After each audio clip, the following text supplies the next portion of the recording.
நீங்கள் பெரிய ஆள்னு நினைக்காம எல்லார்கிட்ட பழகுனாலே உங்களுக்கு மன அழுத்தம் வராது சார். இப்போ நம்ம வீடுகளில் எப்படி இருக்குன்னா, எல்லாம் செல்ஃபோனை கையில் வச்சுட்டு நான் ஒரு பக்கம், என் பொண்டாட்டி ஒரு பக்கம், ஒரு பையன் ஒரு பக்கம் வந்துட்டோம். இதெல்லாம் பிடிங்க கீழே போட்டு ஒரு நாளைக்கு ஒரு மணி நேரமாக வீட்டில் உங்கள் தம்பி தங்கச்சி எல்லாம் உட்காந்து பேச ஆரம்பிச்சிங்கன்னா மன அழுத்தம் போயிடும். அது மட்டும் இல்லை, நீங்கள் தனியாக வாழாதீங்க. உங்களுக்கு ரொம்ப நெருக்கமான ஃப்ரெண்டு வச்சுங்க.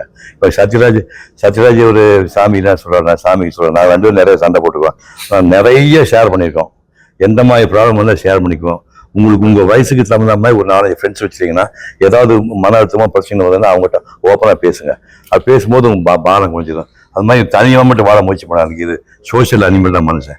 உங்கள் சுற்றி ஒரு நண்பர்களுக்கு ஒரு 65-70 வயசுக்கு அப்புறம் எனக்கு வந்து சம்ப மாட்டேங்க. எனக்கு வந்து 85 வயசு ஆகுது. உலகம் பூரா வந்து கிட்டத்தட்ட 20 ஃப்ரெண்ட்ஸ் வச்சுருக்கேன். ஒருத்தர் 1.5 மணி நேரம் பேசுவேன்.